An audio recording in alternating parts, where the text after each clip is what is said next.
Hello and welcome to another episode of Composting Competition. My name is Aria. I'm a somatic relationship coach and co-host of this book club video series with my lovely metamour, Salina and Marie. We are exploring Marie Thouin's book, What is Compersion, chapter by chapter, and today we're exploring chapter 7, where Marie reminds us that compersion is not an on or off switch. It may come and go with different levels of intensity and flavors depending on context. This chapter is all about exploring the context that promotes compersion, grouped into 3 categories: individual, relational, and social. This is definitely the biggest chapter in the book so far, with an overview of these factors. So let's bring Salina in to compare notes and explore what sparks compersion for us. Let's go. All right. Hi, welcome back. Thank you. Hello. Happy to be here. Hi, good to see you. I created a little somatic meditation for us to explore compersion through the 3 factors that Marie outlines in this chapter. How does that sound as a starting point? Ooh, I love your custom-made somatic practices. Let's jump in. Okay, amazing. Well, if it feels good, you can close your eyes, get comfy in your seat. Let's just take a couple of big, deep breaths to land here together in this space. Setting the intention of composting any competition between us, moving towards compersion. And today we'll explore the somatic landscapes that nurture compersion. So let's begin by focusing our awareness on ourselves as individuals with the intention of cultivating more inner security and anchoring into our values. So let's just focus on the breath for another moment, feeling the rise and fall in your chest, the weight of your body in your chair. And as you breathe, just reflect on your personal values of decolonization, communal care, and sense the strength in your body when you consider the sacredness of your own autonomy. Just noticing where this strength lives, maybe in your chest, your solar plexus. Visualize the freedom in defying social norms, embracing sex positivity, and seeing jealousy as a chance for growth. Notice how your body expands, maybe with curiosity and empowerment as you root into these values. Just gently imagining a warm glow of confidence spreading through your heart and your belly as you affirm your self-love, self-esteem, just allowing this rootedness, this glow to be the anchor for compersion. Just feeling that sense of we got us. On the exhale, just releasing any tension or societal expectations that don't align with your truth. Next, we'll begin to widen the scope of our focus, shifting our intention outwards toward our relationships as we root into the intention of building trust, safety, and connection in abundant ways. Visualizing the connections that feel secure, enlivening, fulfilling in your life. Just notice any sensations in your body when you think of trust, mutual care, openness. Just inviting your belly to be soft. Oh. Invite you to imagine the presence of a partner. Just envisioning moments of connection, sitting together, feeling held, feeling seen. Just allow these memories to spark warmth in your heart center. Noticing the abundance and the support here, allowing that love to wrap around any parts that maybe feel insecure or fearful. Really breathing into that sense of support.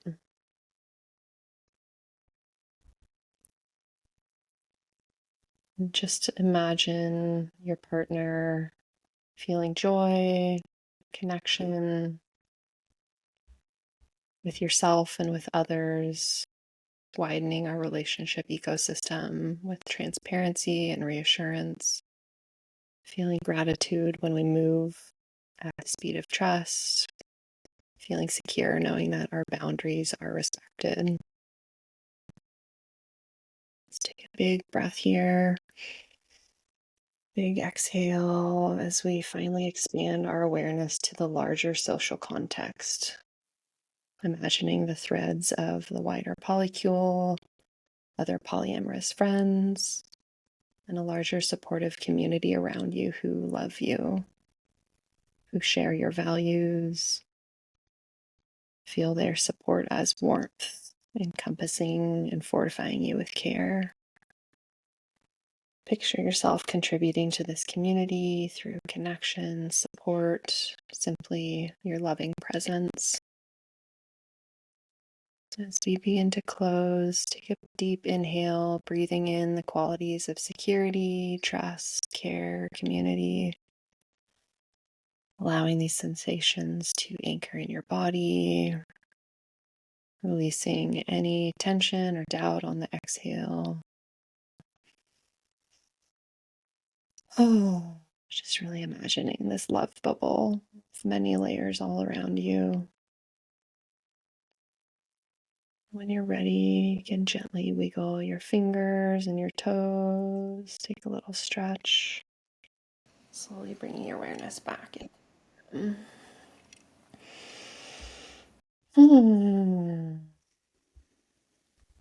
Hey. Thank you. Yeah. So, all right, let's get into some questions. I'm going to actually share my screen. We can look at some of these factors. So, Marie highlights the individual factors that promote compersion, such as ideological commitment to consensual non-monogamous values, cultivating inner security. I'm curious, as you kind of look at this list, which of these resonate most deeply with your personal experience in terms of moving towards compersion, and why?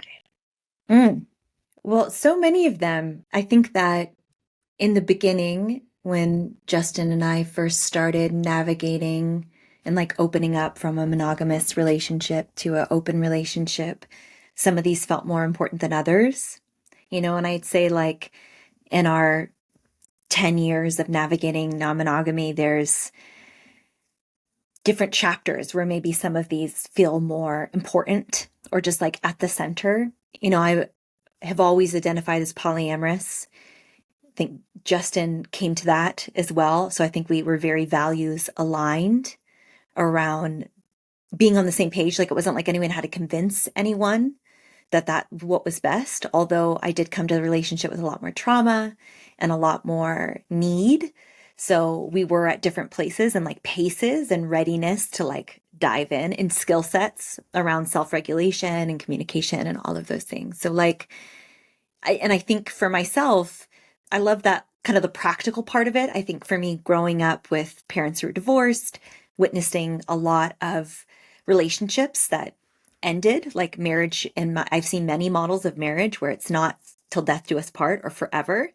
I think I grew up with a really healthy understanding that like we might have many relationships. And I was blessed before I got married to have many different relationships that all nourished me and gave to me and were also different chapters. So I think I had a really deep understanding of like, this is the life for me and I want it, even though it's really hard. So those were really important, I think, in the first couple years. And even a couple years ago when we had rockier chapters to like keep grounding back to like, okay, girl, I know this is rough, but I have to see if I'm going to move through this because I can't really imagine a monogamous life for me. So I think that things that like have shifted, like the non-normative stance towards jealousy, I will say that does feel much newer to me, like through active dating and having a lot more self-growth and like inner stability. I think there was a long time where I had a lot less tolerance for jealousy. So my orientation towards jealousy has really shifted. But in this point, in this chapter, I think that inner security has been the most important piece to creating compersion. And I've talked about this a lot around how to use those opportunities when we feel our insecurities arising, like how do we really strengthen our love? And I think that I've gotten really clear, even in my adult life, around patterns of mononormative like patriarchy, where I can really feel like my value, even as a queer person, my value is dependent on a man's affirmation. Like that's been really up for me in the last year, like noticing even in my relationships outside of my marriage where I depend on that a lot. So I think for myself, I've had many opportunities to really anchor in and that I am my own best friend, like first and foremost. And the more that I orient that way, and also it's been so beautiful witnessing you do something very similar. Like I feel like we've been in really similar places this year, and that has made compersion a lot easier.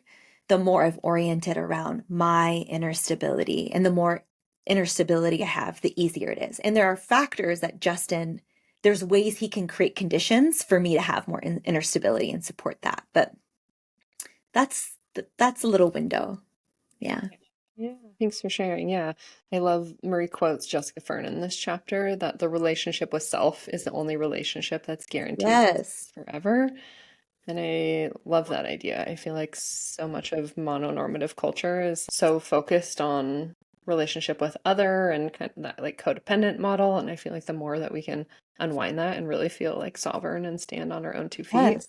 and then be in relationship from that place feels like a beautiful practice and something there's always room to cultivate more inner security, I think, is what I've learned. It's like it's not a she talks about state versus trait, right? We can feel less secure in moments when we're under-resourced. And what does she say? Someone may have having a general high sense of self-worth is the trait.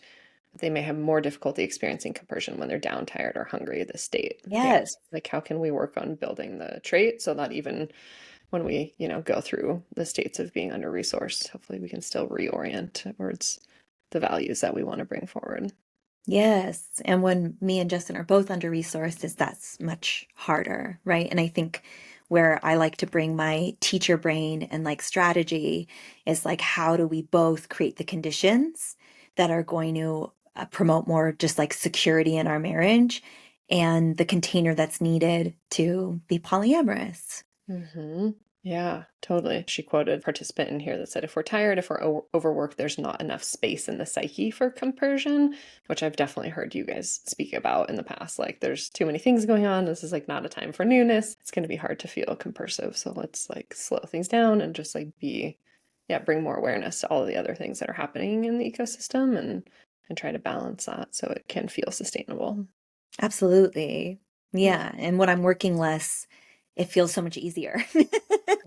It just period. It feels so much easier when there's like space. Mm-hmm. It's harder when we're busier and lives are full and there's stressors outside in the marriage. It's like I think when I'm stressed, period, it's like hard to have the emotional bandwidth to like move towards the state of compersion.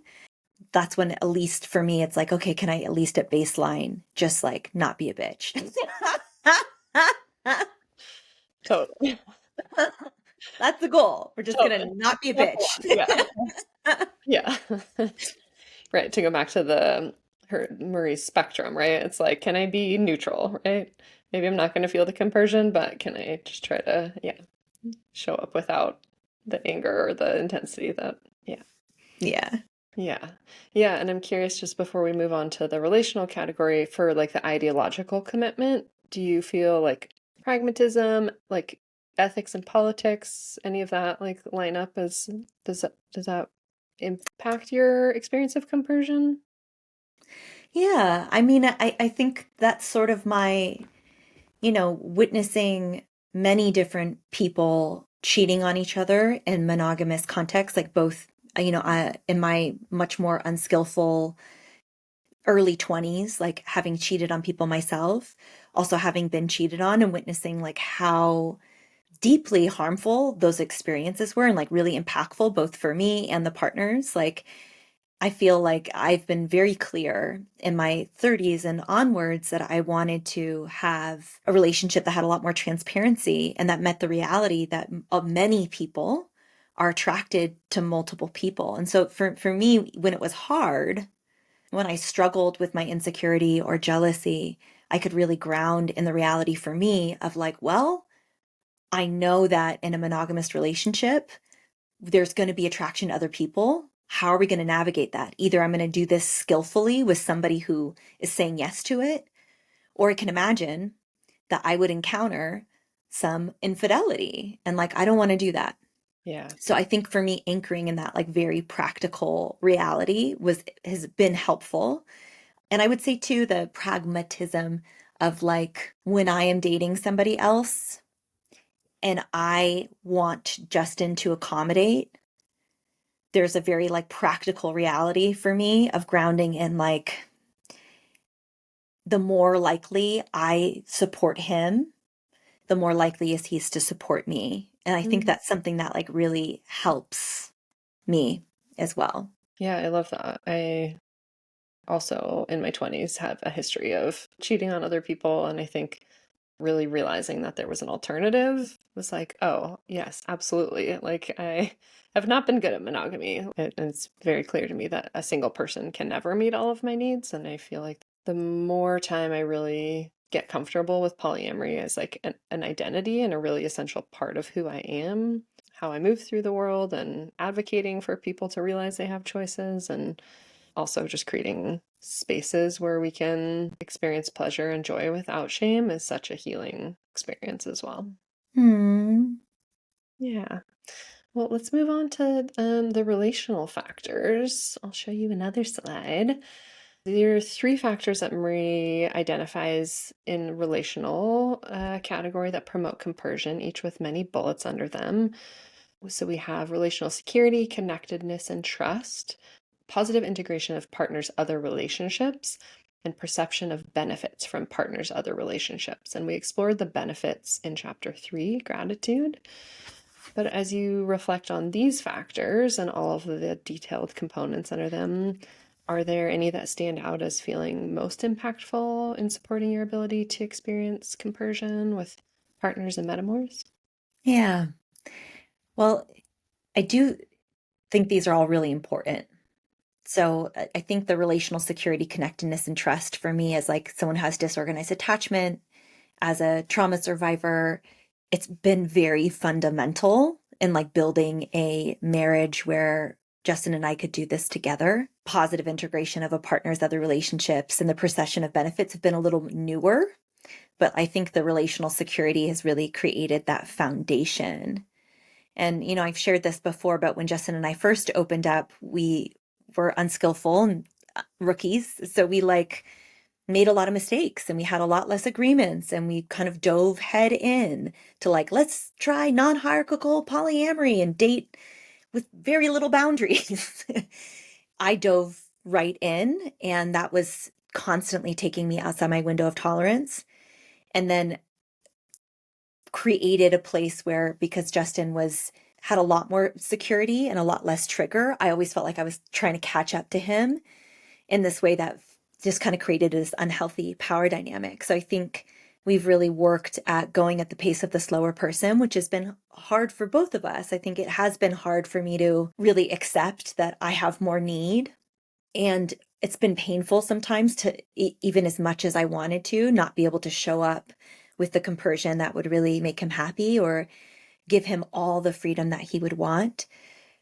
And it's built a lot of trust for him to go at my pace. And ultimately, I've seen that he has held, I mean, we have a hierarchical marriage, and we choose that. So there's been I feel how much we both choose each other. And I feel very honored. And I feel very understood. And I feel very met. So that's been foundational to me saying, okay, I can do this with you. Both like creating really rich relationship agreements, going at my pace. Justin's gotten very skillful at reassurance, which is something that's been really, really helpful and created a lot of intimacy between us. And also something I would say, 2 years ago when we were going through a rough patch, it was almost completely impossible to be compersive.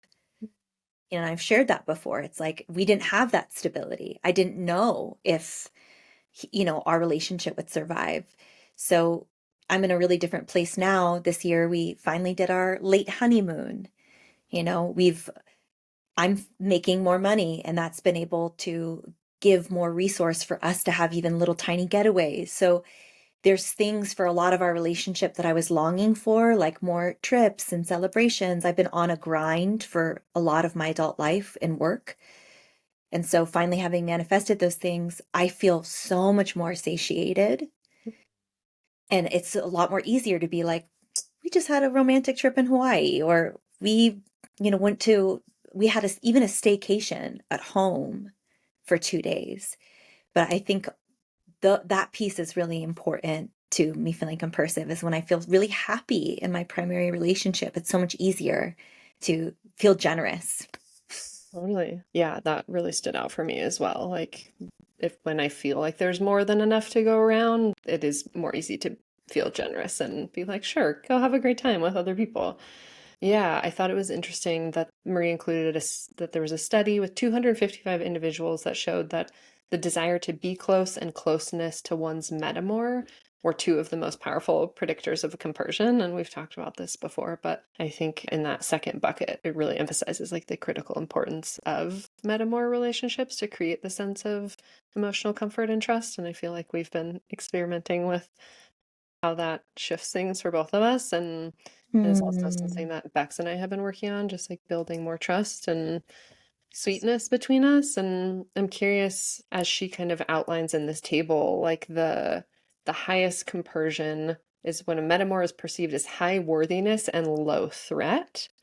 I'm curious, what are the things that like lower the threat impulse for you when you think about me and other women that Justin has dated in the past? I'm getting ready to meet Anthony's wife, who's been resistant to meeting. And granted, they also had a very full last couple of years. She had a big health crisis. Their eldest went off to college. And again, I think about that like when you're in survival, and literally when she was so focused on her health, I completely understand the lack of capacity to do something like this, because it's a stretch, right? And I think in this year and this experience with you, I have felt what a powerful experience it's been to nourishing Justin and I's relationship, but also for not just having compersion, but having empathy and understanding and like that actual human connection, and humanizing you, whether it's like I'm in a place of comparing or worry. It's like I can relate on a human level, and you've done a really beautiful job at holding like actually having space. And that's not an expectation that I have for all metamours. I think you and I are unique in a lot of ways, that we, number one, are big feelers and love talking about our feelings. I know not everyone is like that, but that has been a huge, huge help, that like human connection and space. When there have been some tender moments, we've been able to process really beautifully through them. And I think that's where, a year later, I think I've landed. I don't have a need to be like besties with every metamour, and I don't have that expectation or even hope. Mm. And I can see that it's created a lot of safety to like know who you are, to know your husband, to like hear some of your struggles and your like, long relationship. Like there's a lot of empathy and connection and trust that we've built. So you have literally said things, narrated things that have supported my like paradigm shift, everything from like, I'm not coming for your crown, or like, I respect your relationship, I respect your marriage. And even hearing those things has felt really, really soothing, like to combat or, speak to that other voice, that fear voice. And you've shown up, in the last year to many different, maybe tender, more vulnerable conversations. And for me, that's given me faith that like, if there's a bump, oh, actually we worked through it and it was really beautiful. And actually it was like, we learned something and it was rich and it was interesting. And I think that helps relieve the part that's like, but what if there's a rupture? Or what if, she does this and I don't like it. I'm like, oh, if Aria does something and I don't like it, I'm just going to reach out to her and we're going to have a conversation. And most likely she'll be like, oh, I hear you. I totally get it. Totally. So it's also, I know Marie spoke to that like habituation. Yeah. And so it's like, there's been a long time you've been in my life now. And I have now a lot of data of like, it's safe and actually it's rich and it's fun. And yeah, I trust your integrity. And I think you and I are so values aligned that I think that's also really supportive because I trust your integrity. We're human, we're going to make mistakes. We're most likely in the span of our lives going to hurt each other. But I trust the intention. And as someone, as a trauma survivor, having been hurt intentionally by people, I have empathy for that part that's like sometimes someone's out to get me. And like I really trust like you're deeply not. So if I were to experience any little ouchie, I trust your heart. I trust where you're coming from. And I trust you, me, and Justin to move through it. I love that. Yeah. Yeah. There's something that's really like confidence boosting about like witnessing other people's ability to repair after rupture and move through things. And I think there have been a couple little moments and it's like, oh, okay. Well, there's like capacity and skills here, and that's a nice feeling. I've definitely interacted with other people who maybe have fewer skills or don't know how to take accountability. And I think, yeah, when we can approach conflict as like generative and be curious instead of defensive, it's a beautiful thing. I'm curious for you if you were to look at that slide and maybe you want to bring it up again, but just Yeah. what was most resonant for you in creating conditions for compersion? Yeah, let's see. I think a big part in the last couple years has been kind of the richer emotional, sexual, social life. I mean, Sky and I have been non-monogamous going on, I think 11 years. I need to count. It's been a long time.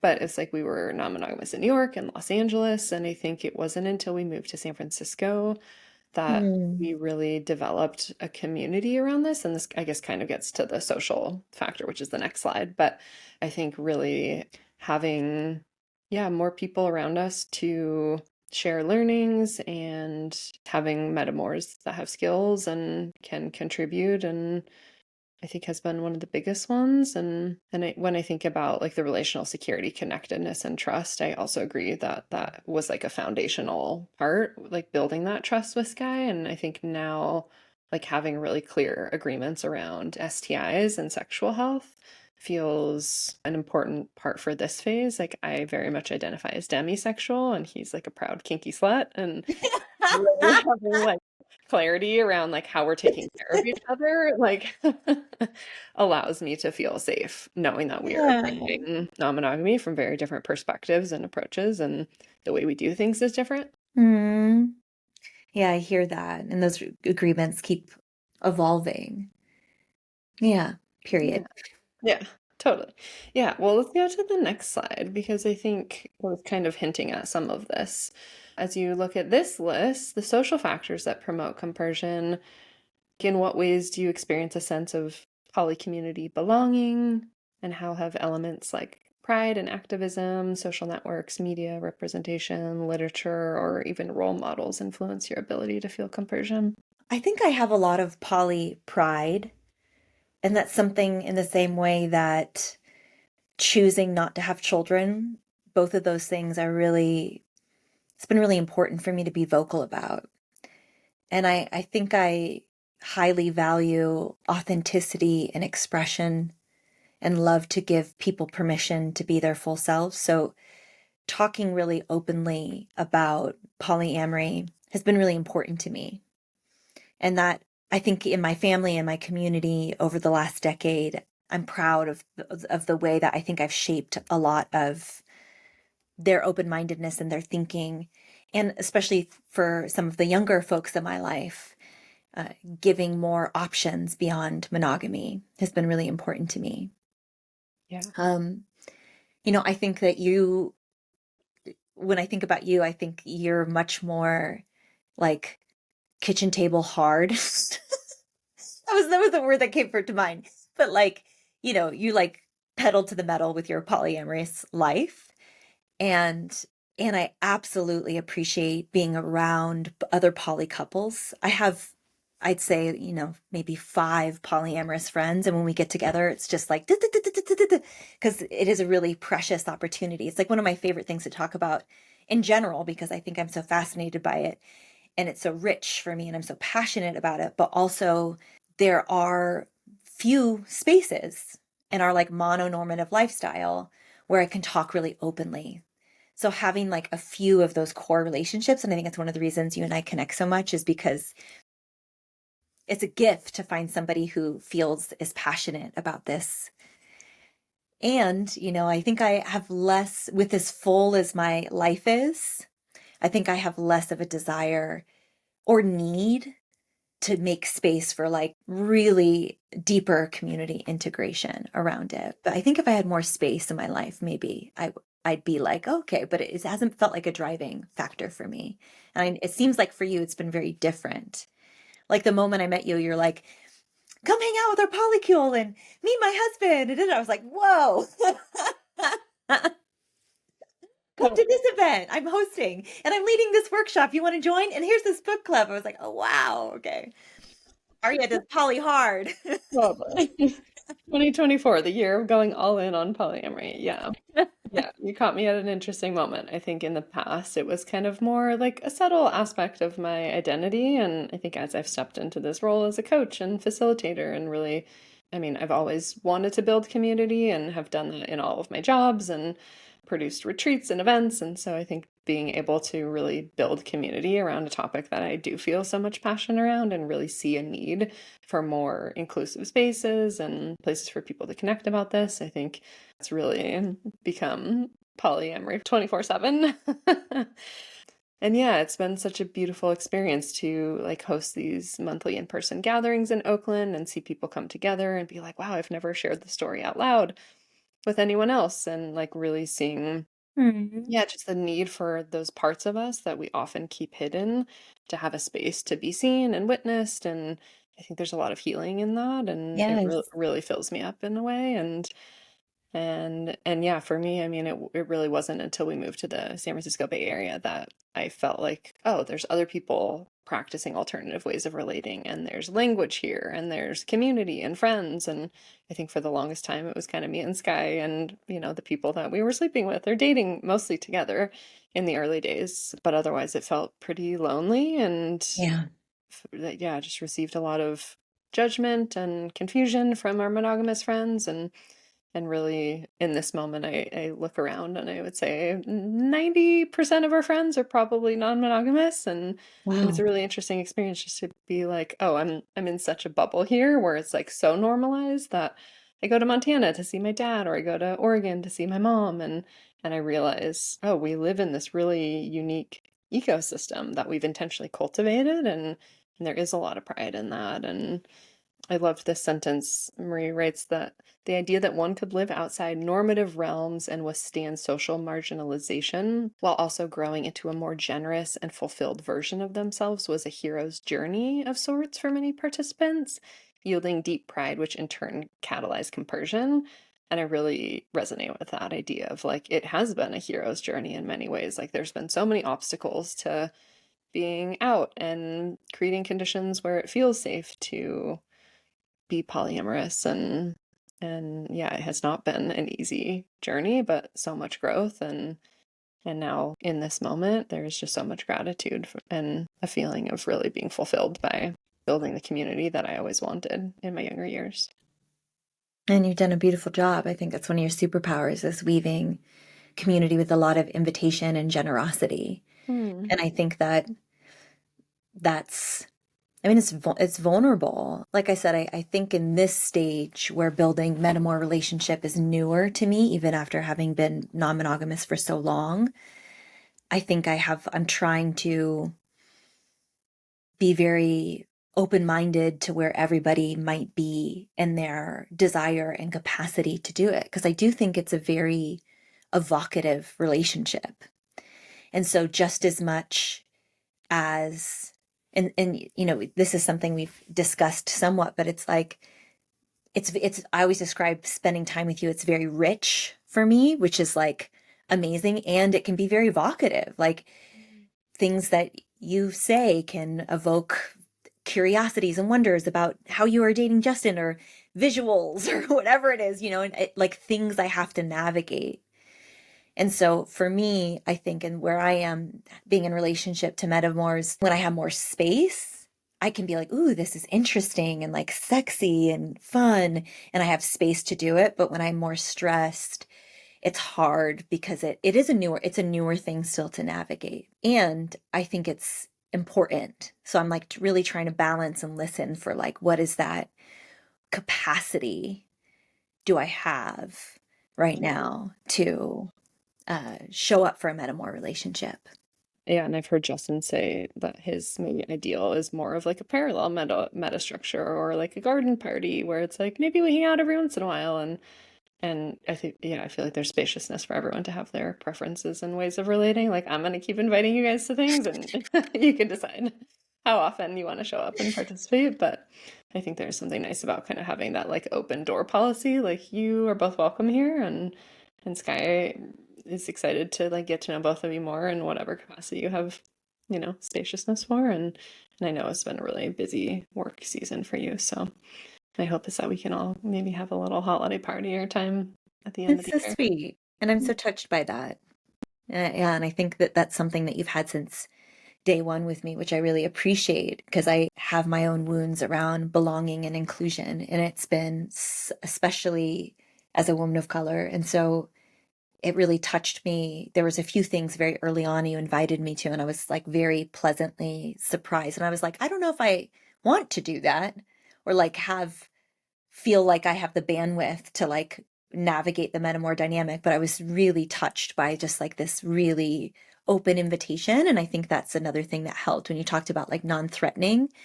That was something that really supported, was like there was so much invitation in that made me feel wanted and valued.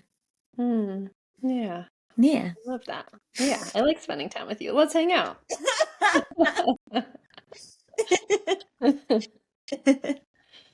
Yeah. Well, I'm curious, as we kind of look at individual, relational, social, are there any things that feel like they've supported your compersion journey that we haven't talked about before we close? um, Hey, what about you? Let me think about that for a moment. Yeah, I guess one thing I'll say, just in the spirit of shouting out people who I've learned from, and to honor the teachers, I think, yeah, there was a long time where I wasn't seeing a lot of role models. I wasn't, reading a lot of content. And I think a couple resources that have been really helpful for me are the Normalizing Non-Monogamy podcast, and the hosts Emma and Finn have become local friends. I think there's like a wealth of stories there, which has been so beautiful to see all the Hmm. different ways people relate. I think the Multi-Amory podcast has been super helpful in sharing ideas and resources. I've been very grateful to have some personal mentorship with David Cooley, the co-author of Polywise and the ex-husband of Jessica Fern, who wrote Polysecure. He's been amazing. And I think a couple other maybe poly role models I would say are, I mean, Marie, obviously. She's been such a great support. And then Levita Loca Sawyers and the Decolonizing Love couple, Nick Hmm. and Millie, who I got to do an event with during the Week of Visibility for Non-Monogamy. I think those are people who I am continuing to learn from and read their content. And yes, it's cool to have other people to kind of be like, what are you guys talking about? What are the themes and the work that you're doing in the world? And it's nice not to feel alone on this journey. Absolutely. Yeah. I think, as you say that, something that comes to mind for me is how, I actually I heard of Marie through a girlfriend, and just was like, without even knowing much about her, I'm like, I'm going to do coaching with her. And, for about 8 months was like every week or every other week. And for me, it came at I deeply believe in coaching. I am a coach. Like I really, with a lot of intention and energy, was like, I'm going to work on specifically compersion. And I called Marie my compersion coach. And at the time, I didn't even know she was writing a book on compersion. But it was deeply helpful to have the weekly accountability and like I'm every single week I'm working on this. And so that I think really helped like turn the corner for me this year of making everything a lot easier, was getting to spend that kind of dedicated time. Like I have my other therapist, I have other modalities of healing, but once a week and spending like thousands of dollars investing in this thing, I was like, I am deeply committed to cultivating, like to being in a practice of this. And so not only did I have that time with Marie weekly, but then having, those like, Justin knew I was doing the coaching as well. So often we'd come together and be like, what are you talking about? So it was just kind of this like way to feel like it was something I was continuing to work on, that even in the busyness of my work and as things got stressful in family, it was like every week there's this touch point. And it was really helpful to also have somebody like reflect back my growth. I loved that part. So that was, I'm very grateful that I had that experience. Love that commitment to self-growth that both you and Justin seem to embody in your marriage and your as individuals. And yeah, I think having personal support and accountability is so helpful. So yeah, I really applaud that journey. Girl, it was so helpful to have like unfiltered space that wasn't Justin, to talk really openly about who is this Aria girl, and like just, and I don't know if I like her, and maybe I'm gonna be. I remember talking to her, and I was like, I don't know, I'm gonna meet her, but part of me really wants to show up and be like my, like hard, intimidating self. And it's good to like talk all that out and have her be like, is that really what you want, Salina? I'm like, no, I'm gonna be nice. Thanks for letting me say it. Exactly. No, I'm going to show up in a good way. But it was very helpful to have that like very honest place where I'm like, this is where I'm bringing my shadow stuff. Like, we're going to talk about it.